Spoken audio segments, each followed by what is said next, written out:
The thing is, I feel like people don't have the financial sense.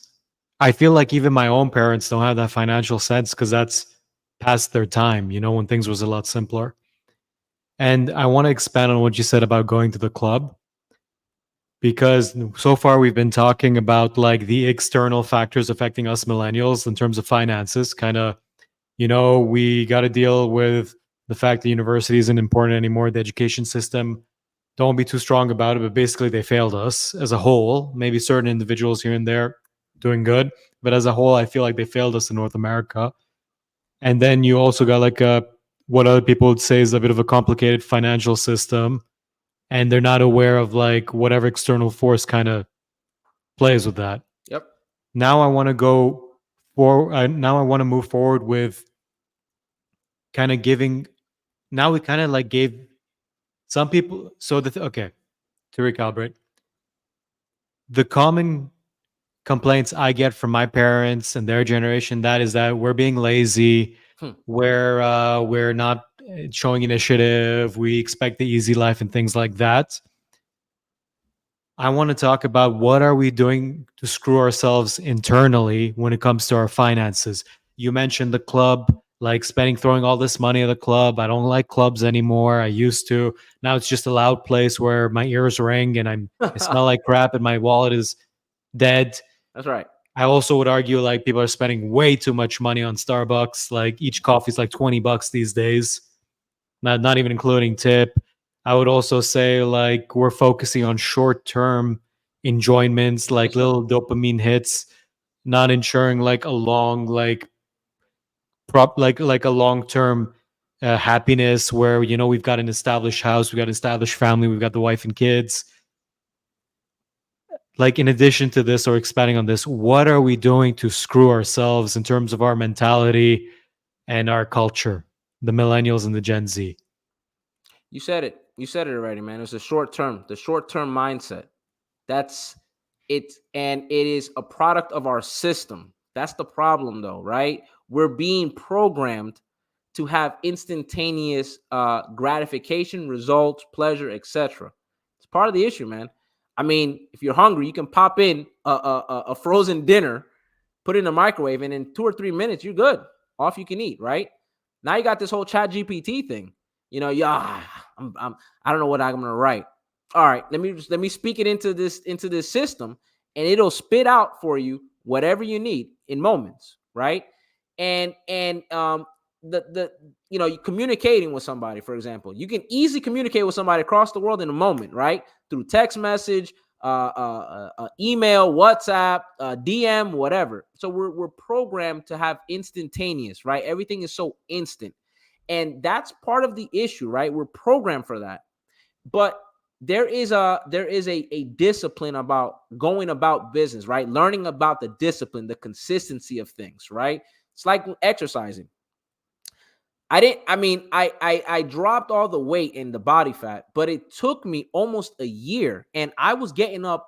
Not a non-morning person, getting up every day to get after it. Why? Because I knew the goal. I knew my north. It's another thing, and we can talk about that in a second about the north. But it's the discipline, George. It's the discipline. Everybody wants it right away. There's no enjoyment in the process. You got to enjoy the process, enjoy the grind, and there's no enjoyment in the grind anymore. The second thing is that sometimes it's direction, man. The north. You gotta know what your north is, right? There's a value in north. Why? Because if you know where your north is, it doesn't matter. Let's say you're in the wilderness or in the woods or whatever, doing something, and you're looking. Okay, I'm heading somewhere. Okay, you see the North Star. Okay, you know where north is. For the rest of the way, it doesn't matter if there's a catastrophe, earthquake, the lights go out, whatever. You've already identified that this is the way I gotta go. Doesn't matter anymore. It really doesn't matter anymore. I know this is the direction I have to go next. A lot of folks don't have that north, right? Where they're going next. They're living day by day, taking it as it goes. I'll figure it out later. That's another thing. The procrastination, figuring it out later, and so we're setting ourselves up for failure. So lack of the consistency in the process, understanding that it's a process, and then understanding, putting direction for yourself, right? Where are you going next? And without those two things, we lose a lot of time. Man, we gotta find something we disagree on because I just keep agreeing with what you say. Like I do agree. Like Well, our generation is You're all. a Raptors fan, aren't you? I'm a Raptors fan. Yeah. I don't know much about Canadian sports. All I right. got I So got the one hat, the Vancouver Grizzlies, and that's just because I like the color. we'll find But something like, to disagree yeah, on. like I said, completely agree in terms of like the instant gratification. We're always looking for shortcuts, you know.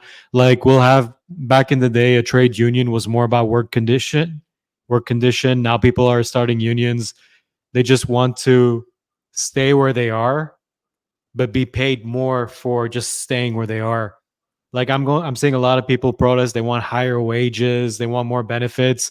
No one's really looking at like actually being promoted or switching companies, developing their skills. They just want to be paid more for the single hour. They're not using that hour, as we said, to like capitalize on anything. And back on the thing we mentioned before, the distractions. Mm, Like we want that hit now. We want to be like we're always looking for shortcuts. You know, people thought crypto was the shortcut. A lot of people got burned on crypto. They were looking at like what was trending on social media. They weren't actually looking at the financial trends of these individual cryptocurrencies. A lot of people not to get into this mature subject, but like they want to start an OnlyFans. You know, a lot of ladies these days, I think it's a shame they want to start an OnlyFans because they look on social media and then they're like, "Oh, look at these ladies bragging about how they earn thousands a month." And it's like the truth is, the average OnlyFans model earns like a couple of hundred a month. oh my gosh. And yeah, the people want to go out clubbing, they want to drink, they want the sugar in their coffee. These short-term dopamine hits because they we live in a culture of here and now and easy. Yes, sir. When as we discussed, a lot of this financial planning is financial planning. You got to look at your life 5 years from now. Sure. You got to study if you want to get into stocks. You got to check financial trends in the market. You got to look at 5 year growth. When you look at mortgages, you got to figure out your plan. Like if you want a 10-year mortgage, 20-year mortgage, 30-year mortgage, you got to figure out what you're actually losing in terms of the extra money you're having to spend. We don't have that Yeah. in millennial culture, and I would dare say Gen Z culture. Yeah. Like we're not taught it, but we also don't take responsibility for it. And we can see that in our politics. Mm, When it comes to politics, we vote on based on images. We vote based on, oh, Trudeau is a handsome dude. That's why I vote for him. And I'm going to be honest, I feel like that was a big factor in it.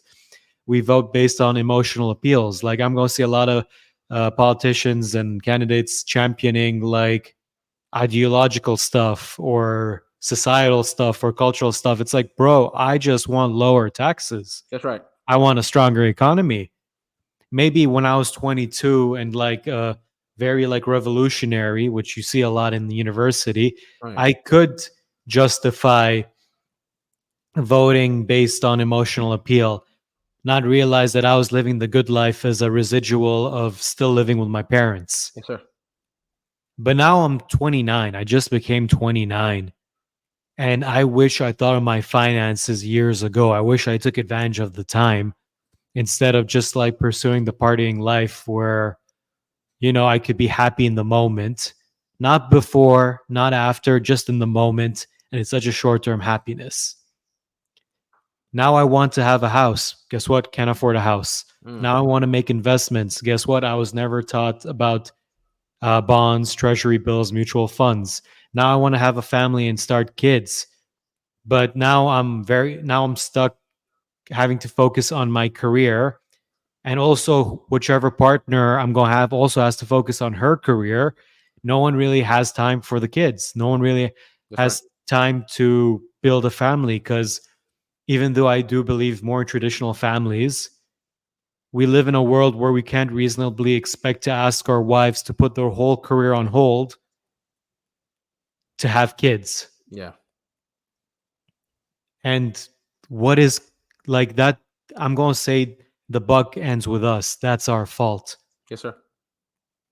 What I want to ask you, George, how do you feel about that? Like, is it justified that I'm saying these things from your professional point of view? Yeah. There's a lot there, man. There is a lot there. The first thing I would tell you is that what we're noticing is that, and to just your last point I want to talk about. A lot of folks are getting their, back in our, the days, our parents were they were having kids. A lot of them, not all of them, but a lot of them are having in their early 20s, sometimes late teens, but early 20s, right? Just starting young, having kids. Most folks are having kids into their 30s now, man. Why? For a few reasons. Well, number one is probably self gain, right? Focusing on their career path and pursuing something, right? They're in pursuit of something, right? Trying to get some gratification. But two, it's expensive, man. It's expensive. It's Jeez. expensive to have kids. There's a friend of ours that wants more kids and you know can't right now. Why? I don't know how we're going to make ends meet if we do it. And it's becoming very expensive, right? Expensive to have kids. So the quote unquote dream life, if you will, that folks pursue, sometimes they're delaying it further because they're not exactly where they want to be financially. And to your point, a lot of it is time lost along the way, right? We got distracted with life. The distractions of life came and got us. And then of course the lack of information as well. But one thing also that I see that this our generation has in particular, and this is a big one too, man, is it's the lack of trust in the information. Now, quite frankly, I blame social media for this one. You got an open platform of all sorts of information, real information and misinformation. It's just a platform of that. And to your point, folks get burned, when it's bad information. Some other folks do well when it's good information, but you just don't know what you're listening to. You don't know who's real. You don't know what's real. And what happens is sometimes we lose time because we can't navigate ourselves because we don't know there are so many voices and so many roads. Which one is it? Because I don't know what I'm supposed to do. Hey, I'll help you out here. I'll support you. Hey, I'll support you. Hey, I'll support you. And you don't know which one is who. And someone's conning you. Someone's taking your money. Someone's a scam. Someone's this. Someone's real. The whole thing. And you just trying to navigate. So you say, you know what? I'm just going to stay right here because it's safer for me to not take a chance thinking that this is good information or not. And so the trust is a big thing with Gen Z. The trust issues. That's also a factor, man, because we don't all know have the answers, right? From the moment we came on earth, we've had to all develop a level of trust because we couldn't take care of ourselves for the longest of time, right? Someone had to, whether it was a guardian, a loved one, a parents, whatever. Someone, oh no, it's good. Sorry about that. Nah, it's all That's good. Charlie. Hey, Charlie. So, but we've always been dependent and trusting someone from the beginning. But along the way, you've seen a lot of stories, man. Abuse, sexual abuse, and molestation, and deceit, and abandonment, and all these things happen. And a lot of that stuff happened during our time, right? Folks getting left, the dads left, and all this and all that. We became jaded when it came to trust, but we have been from the beginning. We were birthed into trusting, and now we are trying to take that back and say we're going to take control of ourselves, but we don't have all the answers. None of us do. I didn't have all the answers, several years ago when I was struggling financially. I had to open myself up and become a little more vulnerable to say, hey, I'm gonna trust this information that this someone's given me. And it was great advice that changed everything from there on forward. But our generation struggles with trust right now, man. And I I think Gen Z completely is agree. even worse.